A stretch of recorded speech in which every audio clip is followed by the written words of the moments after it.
네, 박근혜 대통령이 다음 달 초 이란 국빈 방문에 나섭니다. 우리나라 정상이 이란을 찾는 것은 양국 수교 후에 이번이 처음인데요.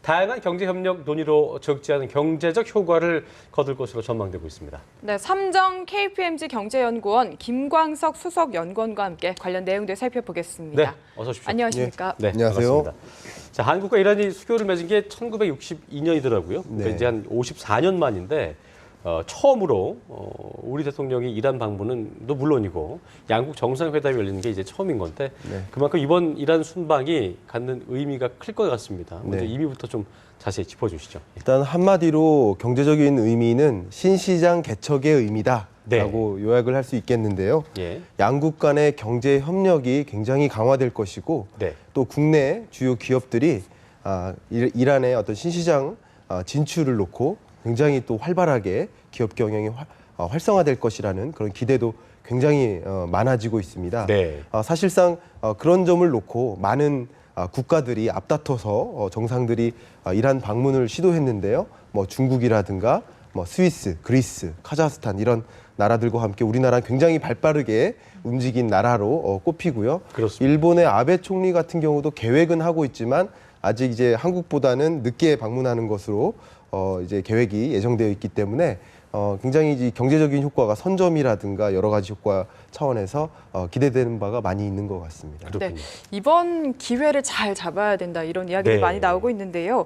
본격적으로 이야기를 하기 앞서서 이란이 어떤 나라인지 좀 설명을 해주시죠. 예, 이란 하면 자원 부국이다. 우리나라 이제 자원 빈국인데요. 네. 네. 자원 부국으로서의 입지가 굉장히 큰데요. 예, 세계적으로 천연가스 매장량에 있어서 세계 1위 국가이고요. 원유 매장량으로는 세계 4위 국가에 해당됩니다. 그러니까 우리나라와 교육 구조를 보면 좀 더 명확해지는데요. 이란 제재가 있기 전인 2011년에 교육 구조를 보면 우리나라는 냉장고와 같은 가전제품을 주로 수출하고 뭐 섬유 같은 걸 주로 수출했는데 이란은 이제 한국에 이 원유, 천연가스 그리고 각종 금속 광물 이런 것들을 수출했었거든요. 이런 자원 부국답게 네. 이런 자원 수출이 많이 있고요. 그렇기 때문에 우리나라 입장에서는 안정적인 자원 확보라는 또 긍정적인 또 효과도 기대되고 있는 그런 상황이라고 볼 수 있습니다. 그렇군요.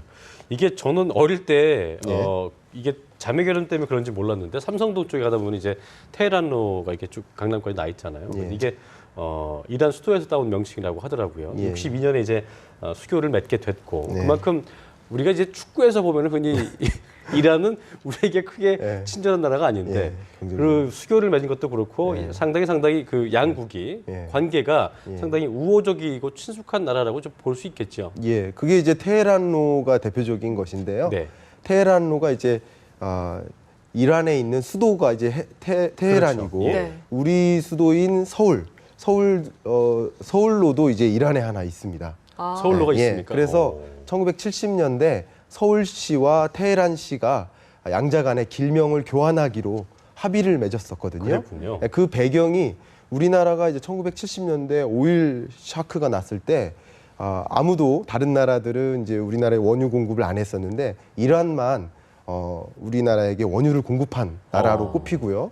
또 우리나라가 고도의 경제 성장을 이룬 여러 가지 배경 중에 하나가 중동 건설이지 않습니까? 예. 그래서 이제 이란을 통해서 중동 건설 붐을 일으키고 그것을 예. 통해서 또 우리나라도 같이 경제를 성장시켜 왔기 때문에 양국 간에 상당한 경제적인 혹은 여러 가지 친밀한 그런 의미가 있다라고 볼 수 있는데 저도 이제 지금 우리 연구원이 이제 테헤란로에 있습니다. 그래서 제가 네. 많은 시간을 이제 테헤란에서 보내고 있는데 그렇군요. 그래서 좀 더 남다른 그런 마음이 또 느껴지고 있습니다. 그렇군요. 네, 지금 중동 건설 이야기를 하셨는데요. 네. 이번에 박 대통령의 이란 방문 효과로 가장 지금 기대가 되는 것도 역시 건설 부문이라고 하더라고요. 네, 맞습니까? 맞습니다. 대표적인 게 철도, 도로, 그리고 댐, 그리고 석유화학 플랜트라든가 병원 시설 이런 것들인데요. 이미 뭐 철도 건설과 관련된 공사 수주도 많이 계획이 되는 것 같고요. 그리고 가스 정제 시설이라든가 또 복합 화력 발전소 같은 그런 대규모 건설도 많이 있습니다. 그리고 병원이 굉장히 낙후되어 있는데요. 대규모 병원, 그러니까 그 이란에서 최고 명문 의과 대학이 있는데 그 대학에서 짓는 1000명 이상의 병상을 가진 대규모 병원을 건설하기로 또 계획이 돼 있고 또 그것과 함께 각종 병원 의료 장비를 또 수출하기로 그렇게 이야기가 되고 있는 상황입니다. 그렇군요. 일각에서 이제 그래서 이란 건설 수주를 놓고 잭팟이다. 예, 우리가 도박에서 얘기하는 잭팟을 비유하기도 하는데 네. 숫자가 중요하죠. 네네. 이 와닿으려면 예. 경제적 효과 어느 정도라고 좀 볼 수 있을까요? 기대되는 예상 효과가요? 일단 가시적으로 확정적인 그런 수주액이 한 130억 달러 되는데 우리나라 돈으로는 한 15조 원 정도 된다고 그렇군요. 보시고 예. 그리고 조금 더 기대되는 성과 최대로 보면 한 200억 달러 정도 됩니다. 그것은 이제 한 23조 원 정도 규모인데요. 크군요. 시청자 여러분들을 위해서 말씀드리면 한 20조 원 정도 되는 규모는 네. 우리나라의 매년 SOC 정부 예산입니다. 예. 네, 그 정도의 공사 수주가 이미 계획되어 있다라고 할 만큼 굉장히 좋은 기회고요. 또 나아가서 최근에 글로벌 수요 둔화와 공급 과잉 그리고 신시장에서의 어떤 시장 추격 이런 것으로 인해서 우리나라 주요 기업들이 좀 어려움을 겪고 있는데 예. 이게 좀 그 어려움을 이겨낼 돌파구로 좀 작용했으면 하는 국내 그런 어떤 마음도 경제 위기를 있습니다. 타개할 수 있는 그런 그 활력소가 될 수도 있는 네, 부분이군요. 그렇게 예. 생각하고 네. 있습니다. 이렇게 눈에 보이는 뭐 기반 시설 공사도 효과를 기대할 수 있지만 또 하나 기대되는 게 바로 문화 분야가 아닐까 싶어요. 네. 네. 대장금이 그렇게 이란에서 인기가 많았다고요. 네, 그렇습니다. 그게 대장금도 이유더라고요. 뭐 예. 시청률이 뭐 한 90% 예. 됐다고 하는데요. 제가 이 한류 문화 콘텐츠를 수출하게 되면 거기서 멈추는 것이 아니라 네. 각종 소비재 수출로도 연결이 된다는 것을 증명한 연구를 한 적이 있습니다.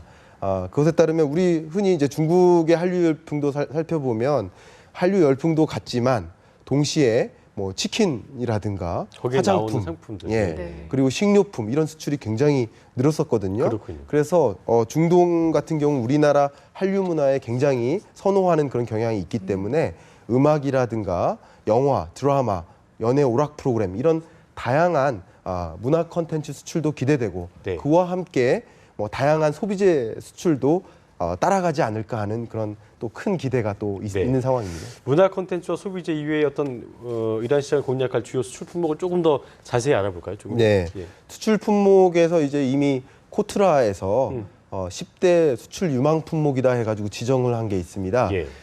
자동차 부품이라든가 네. 석유 화학 제품 그리고 의료 장비, 섬유, 정보통신 기술 뭐 이런 것들입니다. 또 가전 제품 이런 주요한 10대 품목들이 있는데 이런 네. 산업을 중심으로 또 활력소가 좀 있을 것 같고요. 또 나아가서 이 기업들이 그 시장에 진출하려면 네. 금융이 뒷받침돼야 됩니다. 그래서 우리나라의 이 공적 금융기관이라고 할 수 있는 산업은행이나 수출입은행의 역할도 필요하지만 민간금융도 필요합니다. 예. 그래서 금융 서비스나 투자와 관련된 금융 산업도 또 그 인프라를 구축해줘야 장기적으로는 되기 때문에. 장기적으로는 그런 그 금융 산업에도 예. 긍정적인 효과가 있지 않을까 그런 생각도 해봅니다. 그렇군요. 정말 이야기를 들으면 들을수록 이란이라는 나라가 기회의 땅이네요. 기회의 장이다 네. 이런 생각이 네. 드는데 네. 우리가 보기에도 그러면 다른 나라가 보기에도 그렇지 않겠습니까? 예. 어떻게 우리가 경쟁력을 확보하려면 어떤 것들을 중점을 둬야 된다 보시나요? 예, 맞습니다. 일단 인구가 8천만 명입니다. 네. 한국과 북한을 합한 인구보다 많죠. 그렇죠. 시장 규모가 굉장히 크고요. 그리고 이란 제재 때문에 항공기나 도로, 철도와 같은 사회 기반 시설이 굉장히 낙후되어 있습니다. 그렇기 때문에 굉장한 기회가 있는데요. 그래서 뭐 중국 같은 경우도 건설 분야의 협력을 가속화하겠다라는 그런 주장까지 이미 펼치기도 했고요. 또 러시아 같은 경우는 군사적인 협력 관계 때문에 굉장히 밀접한 관계를 유지하고 있습니다. 그리고 뭐 프랑스라든가 이태리 같은 나라들도 에너지 기업들이 적극적으로 진출하고 있고 독일 같은 경우는 공장 설비라든가 그리고 뭐 지멘스 같은 기업은 이제 철도 공사 이런 쪽으로 굉장히 빨리 이렇게 진출을 계획하고 있는데요. 그렇기 때문에 이 좋은 기회가 있는 만큼 많은 국가, 많은 기업들이 적극적으로 진출한다는 차원에서 이 주도권을 놓고 패권을 빨리 장악하는 것이 중요한 것이 아닌가. 그리고 그 신시장에 있어서는 무엇보다도 선점이 중요합니다. 네. 이런 것들을 좀 주의 깊게 생각하고 기업들이 적극적으로 진출해 나갔으면 하는 생각입니다. 그런 면에서 아까 저기 그 위원님께서 맨 처음에 얘기하신 대로 예. 일본의 아베 총리보다 박 대통령이 먼저 가는 건 정말 기분 좋은 일이네요. 예. 더군다나 이제 일본과 한국은 이 산업 구조가 거의 비슷합니다. 네. 그러니까요. 그래서 이제 경합도가 높은데 먼저 진출하는 것은 굉장히 바람직한 참 다행인 것 같습니다. 거라고 생각합니다. 자, 그런데 이렇게 전 세계의 모든 그 나라들이 이란 시장을 노리고 있는데 예. 투자 환경이 안정적으로 유지가 돼야 된다는 거죠. 예, 그러니까 그렇습니다. 빗장이 풀리긴 했지만 예. 그것이 유지가 되지 않는다면 또 이게 또 예상했던 것과는 또 어긋날 수도 있을 텐데 네네. 앞으로의 어떤 그 이란 시장 내의 투자 환경 같은 것들을 예. 전망해 본다면 어떻게 좀 볼 수 있을까요? 일단 이란의 경제 성장률이요. 2015년에는요. 1.9%였습니다. 그러다가 2016년 들어서 예. 5.8%, 와. 그리고 내년 2017년에는 6.7%로 성장 속도가 굉장히 가속화될 것으로 월드뱅크가 이제 전망을 한 바가 있는데요. 그렇군요. 그렇기 때문에 이제 더 기회가 많다라는 것이죠. 그러면 무엇보다도 중요한 것은 상호 협력 체제가 중요합니다. 그래서 또 특히 이제 정치적인 불안이 굉장히 심한데요. 또 갑자기 또 핵 제재에 앞서서 뭐 이렇게 친국제 사회와 친화적인 그런 체제로 변화했었는데 또 다시 그렇게 변화가 된다면 투자할 여건이 굉장히 나빠지겠죠. 그렇죠. 그래서 안정적인 정치 환경 이것이 이 투자를 결정하는 주요한 변수가 될 것이고 그 외에도 이제 이란 내적인 문제로 뭐 대금 결제 문제라든가 예. 또 인허가도 되게 중요하거든요. 인허가와 같은 행정 절차 이런 것들이 향후 외국계 기업들이 투자하는데 여러 가지 변수로 작용할 수 있지 않을까 생각이 됩니다. 네, 시간도 좀 천천히 지켜봐야 할 부분인 것 같습니다. 예. 네, 지금까지 김광석 수석 연구원과 함께했습니다. 말씀 감사합니다. 고맙습니다. 네, 감사합니다.